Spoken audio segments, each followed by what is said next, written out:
ఇక మహాకూటమి పక్షాల నేతలు మీడియాతో మాట్లాడుతున్నారు. లైవ్ లో చూద్దాం. మేము కంబైన్డ్ గా పోయే ప్రోగ్రామ్ లో కామన్ ప్రోగ్రామ్ ఉంటుంది. దయచేసి అది మీరు గుర్తుపెట్టుకోవాలని చెప్పి మనం చేస్తాం. ఓకే, ఇంకా అంతదాకా మాట్లాడుతున్నాం. మీ అందరికీ కూడా పేరు పేరున వందనం.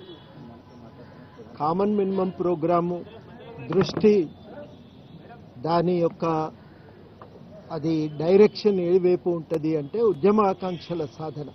తెలంగాణ ప్రజలందరూ కలిసి తెలంగాణ తీసుకొచ్చిండ్రు. ప్రతి ఒక్కరు కూడా తెలంగాణ కనుక ఏర్పడితే ఆ ఏర్పడిన తెలంగాణలో తమకు న్యాయం జరుగుతుందని ఆశపడ్డారు. ఆ న్యాయం 4 ఏళ్లలో జరగలేదు. దానికోసం అనేక రకాలుగా ఎవరి ప్రయత్నం వాళ్ళని చేసినాం. ఈ ఎన్నికల సందర్భంగా ఆ ప్రయత్నాన్ని ఉమ్మడిగా ముందుకు తీసుకుపోవాలనే ఆలోచనతో ఉన్నాం. ఆ ఉద్యమ ఆకాంక్షల సాధన ప్రధానమైనటువంటి కర్తవ్యంగా ఉంటుంది. పాలనా రంగంలో ఈ నిరంకుశ పాలన ఛాయలను తొలగించాలి. అది ప్రధానంగా ఒక లక్ష్యంగా ఉంటుంది. ప్రజల యొక్క ఆకాంక్షలను నెరవేర్చాలి, అది రెండవ కర్తవ్యంగా ఉంటుంది.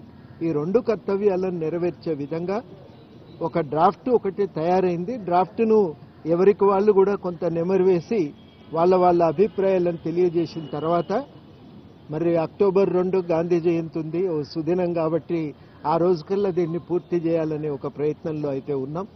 అది తప్పనిసరిగా ఈ 2 రోజులు అందరూ మాట్లాడుకుంటే, ఇవాళ రేపు ఎల్లుండి మాట్లాడుకుంటే 2 కల్లా దీనికో తుది రూపమిస్తే, ఇవాళ ఒక మాట కూడా ఏమనుకున్నామంటే ప్రజాభిప్రాయం కోసం దాన్ని ఒక వారం రోజులు చర్చకు కూడా పెడదామని, ఇచ్చిన తర్వాత దాన్ని ఫైనల్ చేద్దామని కూడా ఇవాళ అనుకున్నాం. ఇది ఇవాళ ప్రధానంగా చర్చ జరిగిన విషయం.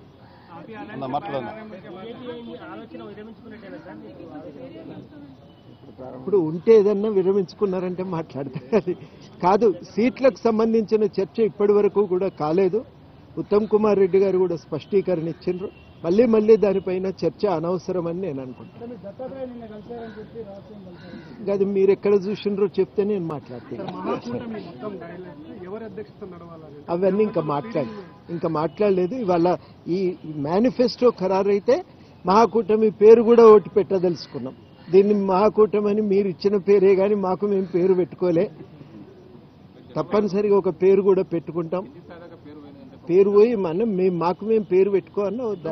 పెట్టుకుంటాం. పేరు ఎజెండా పేరు ఖరారు చేస్తాము. అమరుల ఆకాంక్షల ఎజెండా దానికి ఎట్లంటే బాగుంటుంది అనేది అన్ని కూడా కొంచెం సస్పెన్స్ ఉండాలి. ప్రజల నుంచి కూడా ఏమన్నా సూచనలు ఇవ్వదలుచుకుంటే ఇవ్వాలని కూడా మేము కోరుతున్నాం. नहीं, कोई एलायंस का लीडरशिप, एलायंस अपने आप एक कलेक्टिव लीडरशिप में चलेंगे. कोई एक की सदारत में चलाना तो मुश्किल होगा. तो ऐसा तो नहीं हो सकता. अलग अलग पार्टी से अलग अलग अपने रास्ते हैं, अपने काम भी है.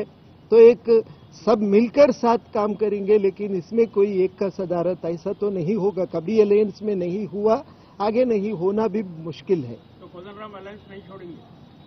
एलायंस आगे बढ़ाने का अभी फिल वक्त तो हम सब मिलकर एलायंस को आगे बढ़ाने का, कायम करने का काम में लगे हुए हैं. पूरा उम्मीद है ये पूरा कामयाब रहेंगे हम इसमें.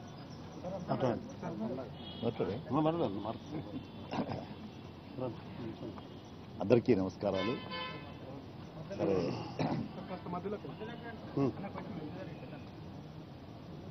అన్ని విషయాలు ఉత్తమ్ కుమార్ రెడ్డి గారు, కోదండరామ్ గారు మాట్లాడినారు. ప్రధానంగా అందరి లక్ష్యం, మా అందరి దృక్పథం, మా అందరి ఆలోచన తెలంగాణ ప్రజల ఆకాంక్షల ఎజెండాను అమలుపరచడం, ఉద్యమ ఆకాంక్షల ఎజెండాను అమలుపరచడం. అందులో మొదట తెలంగాణలో ప్రజాస్వామ్యాన్ని పునరుద్ధరించడం, సేవ్ డెమోక్రసీ. 30 యాక్ట్ పెట్టి, లేకపోతే ఇందిరాబాద్ ధర్నా చౌక్ రద్దు చేసి, లేకుంటే ప్రాతినిధ్యం లేని Telangana, no representation at all, సెక్రటేరియట్కి రాని ముఖ్యమంత్రి, ఇలాంటి అనేకమైనటువంటి సమస్యలు ప్రజలు తీవ్రమైన అసంతృప్తి ఉన్నారు కాబట్టి, నిరాశిస్తులు ఉన్నారు కాబట్టి, వాళ్ళందరికీ సంబంధించినటువంటి ఇవాళ ఇందిరమ్మ ఇల్లు ఉన్నాయి, బిల్లు పెండింగ్ ఉన్నాయి. వాళ్ళ అవస్థలు వర్ణాతీతం. గుడిసెలు వేసుకొని పక్కకుంటున్నారు. లేకపోతే ఫ్లెక్సీలే, కేసీఆర్ ఫ్లెక్సీలే పెట్టుకొని ఉంటున్నారు, తాత్కాలిక తలదాచుకుంటున్నారు. ఇలాంటి దౌర్భాగ్య పరిస్థితి వచ్చింది. అందులో ఎస్సీలు, బీసీలు, ఎస్టీలు, సామాజిక తెలంగాణ ఇలాంటి అంశాల మీద ఒక సుదీర్ఘమైనటువంటి చర్చ చేయాలా.